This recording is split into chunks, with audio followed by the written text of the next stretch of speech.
Back. It is Pushing the Limits on a Friday. So glad you could join us.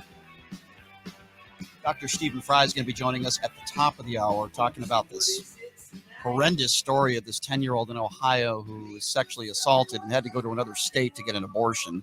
Republicans denied until they couldn't deny it anymore. We'll get to that story coming up at the top of the hour. But as I mentioned earlier, officers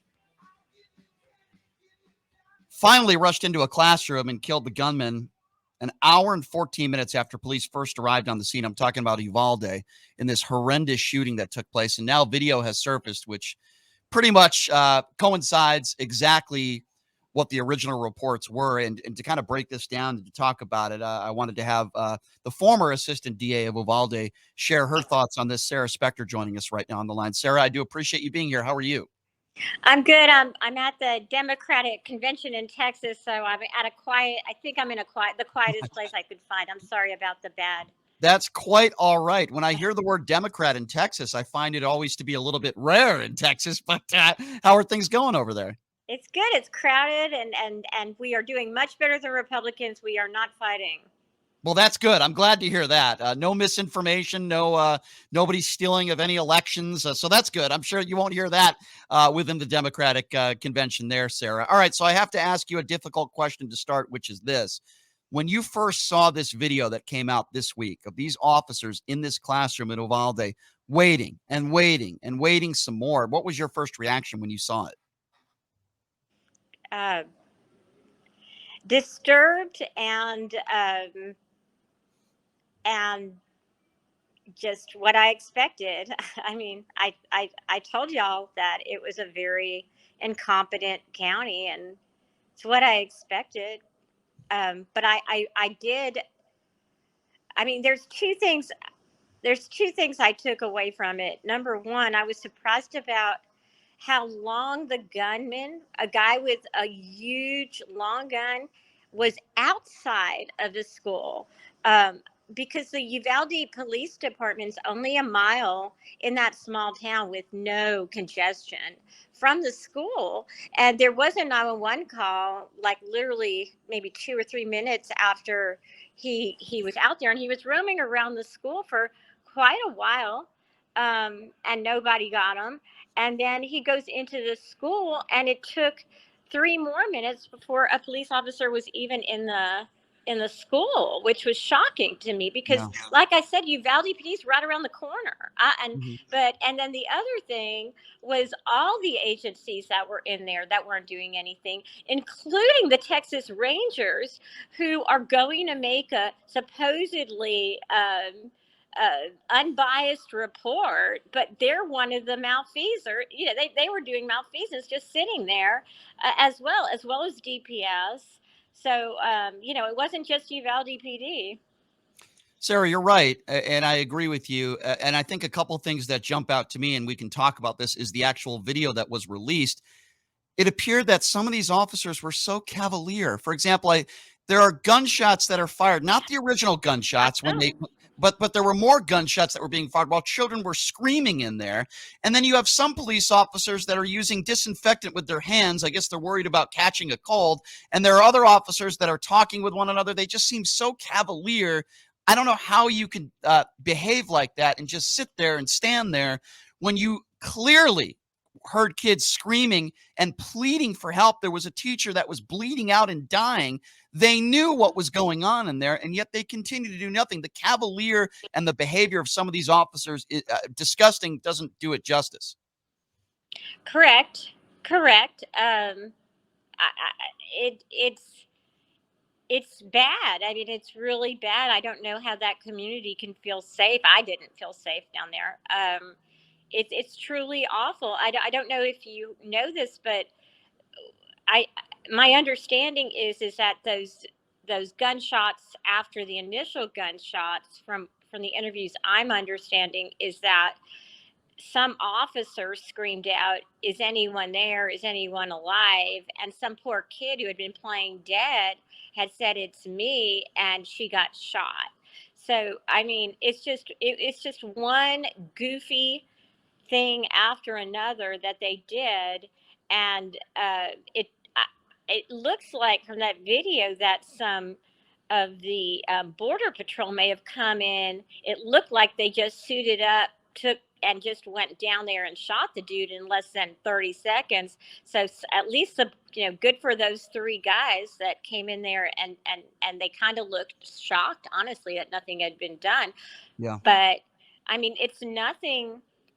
It's obviously not just Pete Arredondo, who they were trying to scapegoat. Not that he's a hero, but I mean, all these dudes that did nothing, and it didn't look like, and it didn't appear like anyone was in charge. It was just sheer, I don't know, chaos, malfeasance, incompetence, and no one's as far as I know, nobody's taking any responsibility for this. Again, if you're just joining us, she is Sara Spector. She's the former assistant DA in Uvalde, talking about the new revelations that came out, even though a lot of people were not surprised. New video surveillance of officers engaging gunfire and then backing off for upwards of an hour. It's just incredible. And Sara brings up, officers saying, "Is anyone alive? Is anyone alive?" And then you had one young girl student saying, "I'm alive," and then moments later she is shot. I mean, it's just so horrible. Sara, what do you make of just the officers' behavior? Forget about for a moment the fact that they're just standing there and they're waiting and waiting. Nothing's being done.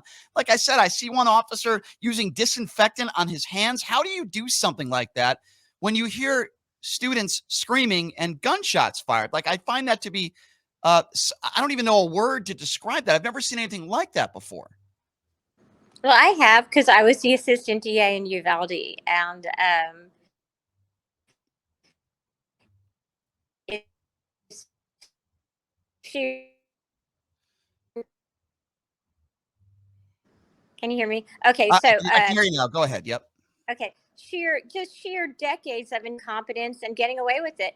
And I mean, I've been watching the reaction from the town, and CNN's been doing a good job of covering it. And they're saying the town is more angry. The victims' families are more angry about the leak to the media than they are about them standing around, which is just typical Uvalde, because they're taught, hate the media, hate the outsiders, love the police. I mean, they are upset, but to be more upset with the leak, that's bizarre to me. I don't That's believe like, that. I don't know if I believe that. I don't know. I mean, I hear, my heart goes out, as yours does as well, of course, to these families that are mhm. grieved. I don't know. I can't even imagine. They just buried their young children. I can't imagine what they're going through. And then they have to relive it every day because police are not putting out all the pertinent information to give to the families. I think Right. that lies among the police. Just put out the information. Hey, we screwed up. We know that we're going to get sued. We know that these police officers are not going to be held accountable to criminal charges. We know that. There's going to be money. There's going to be lawsuits anyway. Just put the information out there. We all know what happened. You guys effed up big time. You got a bunch of cowards working within that department, are not trained properly. We all know that. It was a colossal failure from the top all the way down. We know that. Just put out the information so it doesn't have to be leaked. Well, and the district attorney there, I mean, that was my job when I was a child abuse prosecutor, is that I would meet with victims ahead of time and let them know all the bad stuff. Let them see the worst of it so they don't see it from a press release or something.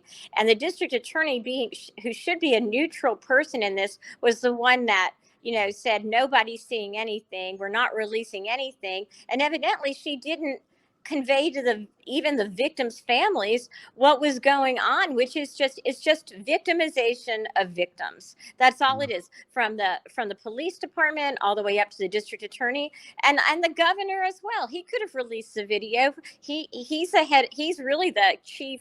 He's who the DPS act, the Department of Public Safety, is a state agency. They report to him, as well as the Texas Rangers. They were there. Nobody cared to enlighten the victims' families in it. They had to learn it from a leak, which is just so sad. It's extremely sad. And when we look at this timeline, 30 minutes after officers had first arrived, we see one officer wearing a helmet and ballistic vest as I mentioned, pausing to squirt hand sanitizer from a Yes. Walmart dispensary, rubbing his hands together. We see other armed officers walking back and forth discussing classroom doors and windows. The hunt for the keys continues. Discombobulation. There is audio. One officer eventually brings a sledgehammer.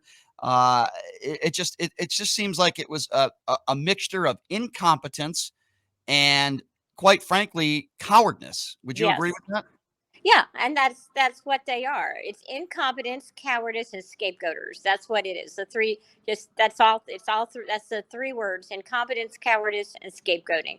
And it's just it's just what I said. And I promised you at that initial tweet that I did that the only way anyone's going to find out about this is through a media leak. And there we have it. I was right on all three because I know that place, and it's bedlam, it's craziness, it's incompetence, it's stupidity, and they're used to covering it up. Thank God there was national attention on this, and those guys didn't leave Uvalde. A lot of press stayed there. They're Right. heroes in this. They're absolute heroes in getting the truth out, and they all anybody who was in that school except for the three border patrol that went in and took and neutralized the situation, everybody in that school, I think, should be fired and should lose their peace officer's license. Agree 100%. If you're just joining us again, the former assistant DA of Uvalde, Sara Spector, joining us. So, Sarah, you alluded to this. The Uvalde mayor, I have a big problem with the mayor calling the media chicken for releasing this video from the school at the city council meeting. Another member of the council following up, calling them chicken blank. I'm curious, who's the real chickens here? The media for putting out pertinent information that especially the victims' families need to know, or the officers that stood out there for an hour? I haven't heard anybody on the council calling the officers chicken. I haven't heard the mayor call any of these police officers chicken. What is chicken about a member of the media, in my opinion, doing the right thing? Right, and they're not carrying long guns, and they didn't have bulletproof vests on like the cowards who were all suited up and had their, long guns, their AR-15s. They love to have the AR-15s. What are they doing with them? Nothing. And it's ridiculous. And the media is the hero, obviously the heroes. But Mhm. Uvalde again, they are taught and educated from early on to distrust the press, distrust the outside, because they don't want the truth coming out that they are an incompetent county, an incompetent city, and there's just a history of covering up and isolating themselves, and they've gotten away with it until now. Until now, they've gotten away with it. And Sarah, you're right, until now. And Sarah, what's incredible to me is you couldn't ask for a worse situation, right? I mean, 19 little innocent kids dead, two teachers dead, one of the teacher's husband then dies of a heart attack a few days later. You couldn't ask for a worse situation. And now members in that city in Uvalde are making it worse. They're making it worse because they're not owning it. They're lying. They're trying to cover it up. They're making the pain, if it could be even imaginably worse for the victims' families. You're calling a member of the media or members of the media chicken for releasing information showing what actually happened. I mean, I didn't think this was possible, Sarah, in this country when you F up as badly from top to bottom as law enforcement did that day. And then you make it worse by trying to cover it up. And you said this when you were on this show 5 or 6 weeks ago, and you were 100% right. They're using it as one fall guy, and they're not blaming top to bottom. This was a colossal failure from top to bottom, and now they're making it worse. Yes, I like I said, I'm not as shocked as the rest of the nation because I was down there and I lived it. Oftentimes they try to make try to make me the scapegoat when I would actually discover bad things that were going on in that community, and now they're doing it to the press. They're just in the habit of doing it and getting away with it. And I mean, you were mentioning earlier about Republicans being the pro law enforcement, but this is a all the leadership in that community is Republican from top to bottom, and if this is pro, anti bad guy, it's just awful. They're not protecting the citizens down there. They're not protecting them. And then the irony of that little um, that petite woman who went in and saved all her children and freed I think two classroom of children through the windows after being handcuffed and bullied by the. I mean, and that's the other layer here, right? The police and law enforcement roughing up the parents for trying to go in without long guns and vests to get their kids. I mean, it's just the worst situation you can imagine. You're right. You're absolutely right, and you make a good point. That woman who did some interviews, who was a hero, and I love her to death. They handcuff her, a parent, and that doesn't deter her. Then they take the handcuffs off, and she just goes in there and she probably saved lives because of it. You're telling me law enforcement with all the shields and the weaponry that they had, they couldn't have done the same thing? It's absurd. Let's talk about the gun control issue now. You hear a lot of people on the right. You'll hear NRA members and Governor Abbott and all these other people. They'll say, good guy with a gun, good guy with a gun will stop a bad guy with a gun. Isn't that the opposite of what took place here? I mean, eventually after an hour, but like, what happened to that narrative, right? It seems like the good guy with a gun didn't really win here, and we got 19 dead kids and 2 dead adults. The good guys with the guns didn't do anything, did they? No, nope. They had a lot of stuff there. You can see it in the video. I mean, I watched the whole hour and 20-minute video, and they're lining up. It looked like, I don't know, it looked like tear gas and I mean, I was in that community. Even the DA's office had AR-15s piled all around it, and I mean, everybody's got an AR-15 there. And you're right. I mean, and law enforcement especially, and the bulletproof vests, and all the armor. They've always invested in the community, and yet when they have the opportunity to use it, and some 17-year-old pimple faced kid shoots back, they all run, and they don't know what to do. And it's just I mean, I don't understand it. As a child abuse prosecutor, I would do anything to save children. When I was with the DA's office or CPS, and my boss or one of my supervisors told me, "Oh, you're not following policy, blah blah blah," I didn't care. If I knew a child's life was at stake, I'd go up yours to my supervisor. I was like, you know what? Fire me if you need to, but I'm going to make sure this child is safe. And Yeah, I you're right. can't imagine. There is no excuse. I have, there's no excuse for any of these officers. I don't care that you can't blame it on your supervisor. If you're a human being with any sort of empathy, you should have a natural instinct to go in there and save those children. It's just insane. And these people swore an oath to do that. Agree. Well said. What do you make of Governor Abbott's comments the days after the shooting, praising police officers, praising them? Do you remember? And then days later, he claims that he was misled. So my question to you, Sarah, are you buying Governor Abbott, or do you think he was part of this cover up and trying to paint police officers as heroes that day? And he's claiming now that, oh, well, I was misled by law enforcement there. What do you think Governor Abbott knew? I think he knew. I think he knew. And the reason why I think he knew, and I think the mayor knew. I think Ted Cruz knew. The reason I do is because when Beto confronted him, that reaction from them was over the top. They didn't want Beto in there because they knew the truth and they wanted him out of there. And it was just too much. That whole news conference where were talking about everything except what happened that day. I think they at least had some inkling, maybe not as bad as this video, because it's like the worst thing ever, but they had to have known. And Greg Abbott continually lies to Texas. I mean, why not? Why believe him now? He believes it's truly, and what they say they're the pro-life party. They say they are, and I mean, the irony of having these 19 children dead as they bleed out. I mean, I am 100% sure at least one child could have been saved if they had gone in. At least one child. I mean, I think more could have been saved. Um, if they had gone in instantly, like every protocol says they should. Number of And children, a number of children, I think yeah, so. a number of children's lives and have been saved. There's and no question. possibly teachers. Absolutely. I agree with you 100%. You mentioned the term pro-life, right? And I don't even like to use that term when I talk about some of these Republicans because they're anti-life based on the way they vote.